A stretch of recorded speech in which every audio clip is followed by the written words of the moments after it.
Hello all, welcome back. तो देखिए, ये वाली वीडियो में यहाँ पे हम बात करेंगे क्लास 12 की रिगार्डिंग एंड कैसे आप यहाँ पे विद इन 50 डेज अपना सिलेबस अच्छे से कवर करके विद रिवीजन अच्छे से यहाँ पे 70 आउट ऑफ 70 स्कोर कर सकते हो। जो भी चीज़ें मैं यहाँ पे मेंशन करूँगा, टिप्स, टाइम टेबल, स्ट्रैटेजी वगैरह, अगर आप वो फॉलो करते हो एंड आई गारंटी यू, अगर आप ये चीज़ें फॉलो करोगे you will be able to score 50 out of 70 out of 70 जो भी आपके पास रिमेनिंग टाइम बचा है।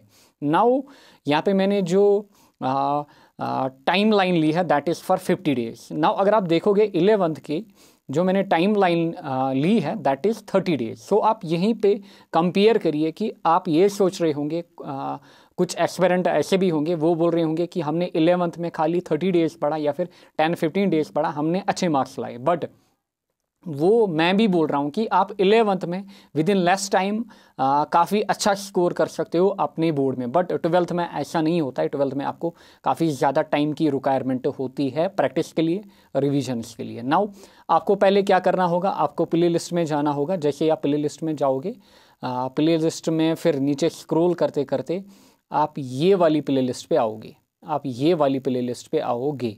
सो इस प्ले लिस्ट को आप ओपन करोगे। जब आप इस प्ले लिस्ट को ओपन करोगे, यहाँ पे आपको लेक्चर्स मिलेंगे एंड मेंशन करिएगा कि अगर आपको ऐसी ही स्ट्रैटेजी या फिर ऐसा ही वीडियो बाकी सब्जेक्ट्स में भी रिक्वायर है, आप यहाँ पे मेंशन कर सकते हो कमेंट सेक्शन में।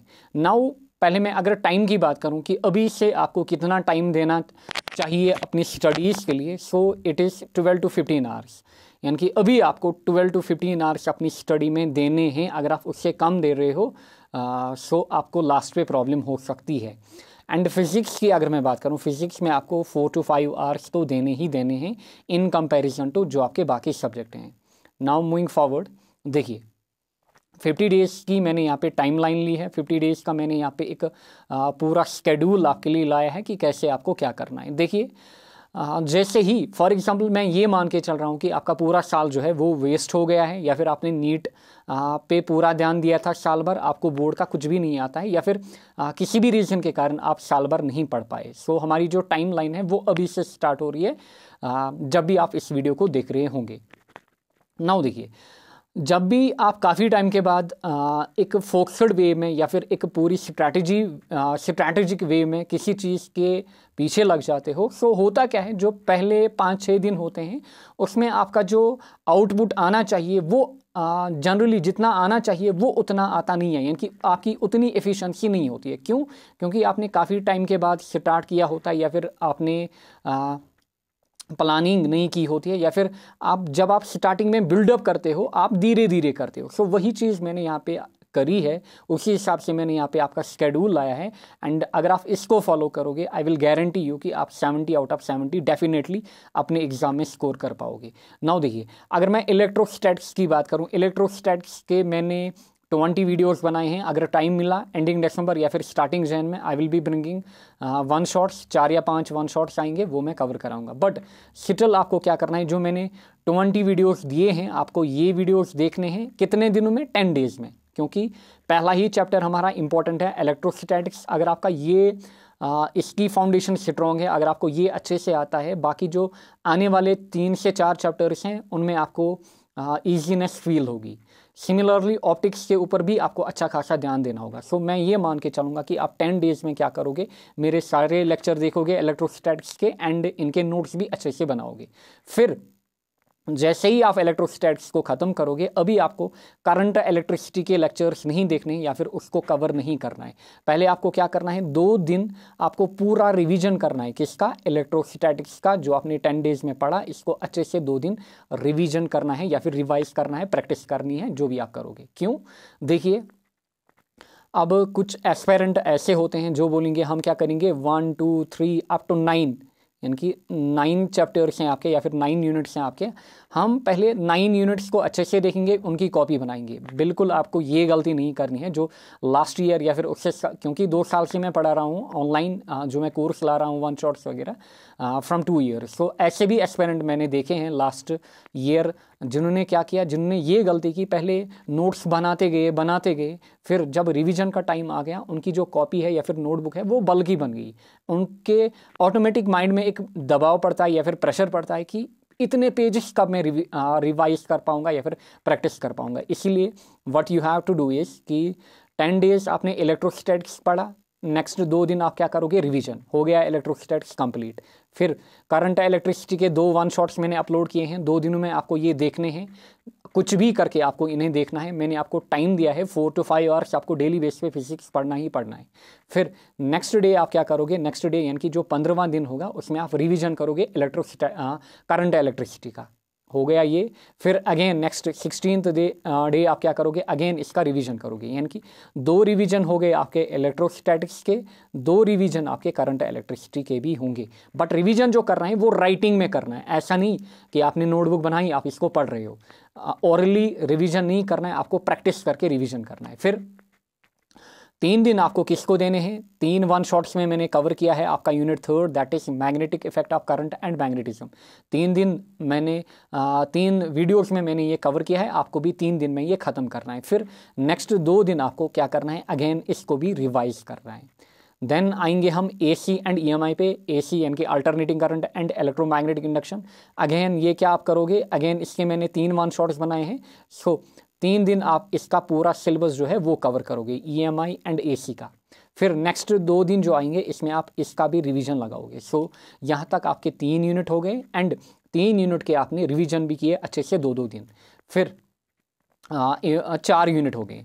फिर आपका इलेक्ट्रोमैग्नेटिक वेव्स एक ही दिन में पूरा हो जाएगा, विद रिवीजन पूरा हो जाएगा, इसमें ज़्यादा कुछ टेंशन लेने की नीड नहीं है। सो यहाँ तक आपका ए पेपर कवर हो गया या फिर कंप्लीट हो गया। सो यहाँ तक आपका क्या हो जाता है, यहाँ तक आपका ए पेपर हो जाता है। सो 27 डेज में पूरा आपका ए पेपर जो है उसका सिलेबस कंप्लीट होगा, with written notes, with practice. At least एक प्रैक्टिस करके आप आए होंगे।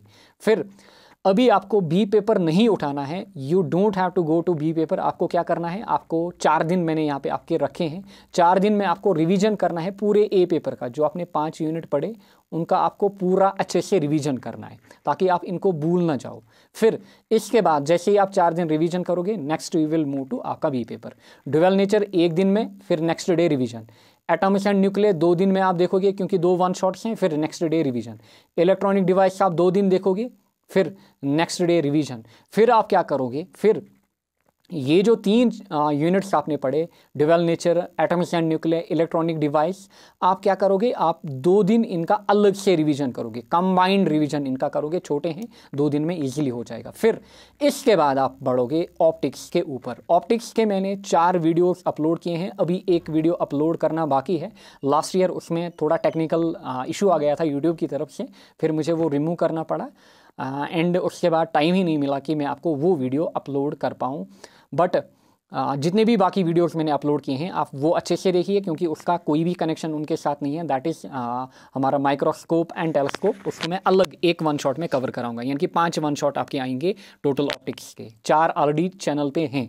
So but still 4 one shots हैं एंड एक और आएगा, यानी कि 5 वन शॉट। बट मैंने आपको यहाँ पे 6 दिन रखे हैं ऑप्टिक्स का सिलेबस जो है उसको कवर करने में। मैंने आपके लिए 6 दिन रखे हैं। फिर इसके बाद आप क्या करोगे, 3 दिन आप इसका रिवीजन करोगे, किसका, ऑप्टिक्स का। सो ये स्ट्रैटेजी आपको फॉलो करनी होगी एंड आई गारंटी यू अगर आप ये स्ट्रैटेजी फॉलो करोगे you will easily score 70 out of 70। इसका स्क्रीनशॉट भी आप ले सकते हैं, लीजिए। दिस इज पहली स्लाइड। नाउ इसका स्क्रीनशॉट लीजिए। वीडियो आपने पॉज किया होगा एंड आपने लिया होगा, फिर यहाँ पे स्क्रीनशॉट लीजिए यूनिट 3 एंड 4 का। देन यहाँ पे यूनिट 4 एंड 5 का स्क्रीनशॉट लीजिए। Then moving on, dual nature, atomic, nuclear, electronic device का आपने स्क्रीनशॉट लिया होगा। फिर इन तीनों का कंबाइंड रिवीजन आपको करना है। फिर लास्ट पे हमारा ऑप्टिक्स एंड यहाँ पे आपने स्क्रीनशॉट लिए होंगे। ये मैं मान के चलूँगा कि आप इस स्ट्रैटेजी को अच्छे से फॉलो करोगे। एंड अगर आपने यहाँ तक हमारे लेक्चर्स देखे भी हैं then it is well and good, तो आप ऑलरेडी अहेड हो अपनी बोर्ड की प्रिपरेशन के हिसाब से। नाउ यहीं पे आपका मामला ख़त्म नहीं होता है। सो मैं ये एज्यूम कर रहा हूँ कि आप अपना सिलेबस अराउंड 20th जैन तक पूरा फिनिश करोगे with note making and with practice. इतना जो मैंने आपके प्रैक्टिस के दिन भी रखे हैं। सो 20 जन तक मैं मान के चल रहा हूँ कि आप पूरा बोर्ड के लिए प्रिपेयर हो जाओगे। उसके बाद आपको क्या करना है, उसके बाद आपके पास बचते हैं अराउंड 20 to 25 डेज़। अगर हम 15 फेब को मान के चलें कि आपके एग्ज़ाम होंगे, सो स्टिल आपके पास हैं 20 to 25 डेज़, जिसमें आपको एक्स्ट्रा प्रैक्टिस लगानी है। जो भी नोट्स आपने बनाए होंगे उसी की प्रैक्टिस आपको करनी है, डेरिवेशंस की, थ्योरी वगैरह की, एंड साथ में जो मैंने न्यूमेरिकल्स कराए हैं इन न्यूमेरिकल्स की भी आपको अलग कॉपी बनानी होगी, इनकी प्रैक्टिस करनी होगी। एंड साथ में मैंने MCQ session A paper and B paper के लिए अलग लाया हुआ है, वही MCQs आप करिए, आपके पेपर में उससे बाहर कुछ नहीं आएगा। न्यूमेरिकल्स उसी टाइप के आएंगे जो मैंने कराए हैं, मैंने पूरे लास्ट 12 ईयर्स के न्यूमेरिकल्स भी कराए हैं, उसी टाइप के आएंगे। सो इस हिसाब से अपने फिजिक्स में आपको जाना होगा। पूरा सिलेबस मैंने कवर कराया हुआ है, बस आप वही देखिए, अच्छे से रिवीजन करिए। I guarantee you will score big in your 12th specially in physics. क्योंकि देखिए, अगर मैं अपनी बात करूं, मैंने अपनी लाइफ में एक ही बार रोया है। देखिए, सभी रोते हैं, मैंने अपनी लाइफ में एक ही बार रोया है, दैट इज़ इन 12th में मेरा मैथ का पेपर अच्छा नहीं हुआ था। उस टाइम मैंने लाइफ में 1 टाइम रोया है। उसके बाद मैंने फॉर एग्जांपल JEE क्रैक किया, IIT का फिर IIT का गेट एग्ज़ाम भी क्वालिफाई किया, अच्छे से किया विदाउट कोचिंग वगैरह। बट उसके बाद मुझे कभी डर ही नहीं लगा है 12th के बाद, क्योंकि 12th जो होता है ये काफ़ी डरावना होता है। स्पेशली आपको कब यकीन आएगा, जब आप अपने लास्ट डेज में चले जाओगे, जब आपके पास 1 हफ्ता या फिर 7 या फिर 5 डेज रिमेनिंग होंगे, आपको इतना प्रेशर पड़ेगा कि इसका रिवीजन का, आप भूल रहे होंगे चीज़ें। इसीलिए मैंने यहाँ पे क्या किया है, मैंने आपको प्रॉपर वे में यहाँ पे डिटेलिंग दी है, पूरा शेड्यूल दिया है, जिसमें आप रिवीजन भी करोगे। Revision is must. अगर आप रिवीजन नहीं करोगे स्पेशली अपने 12th में, स्पेशली फिजिक्स में, आप लास्ट पे रोओगे। सो इसीलिए प्रॉपर वे में मैंने आपको ये टाइम टेबल दिया है। ये टाइम टेबल को लिखिए अपनी कॉपी पे, इसको अच्छे से फॉलो करिए। एंड बेस्ट ऑफ लक आपको हमारी तरफ से। एंड आई विश यू कि आप अच्छा स्कोर कर पाओ अपने 12th में, स्पेशली इन फिजिक्स या फिर जितने भी सब्जेक्ट हैं आपके। सो आपको टेंशन लेने की नीड नहीं होगी अगर आप ये चीज़ें फॉलो करोगे अभी से। Thank you all.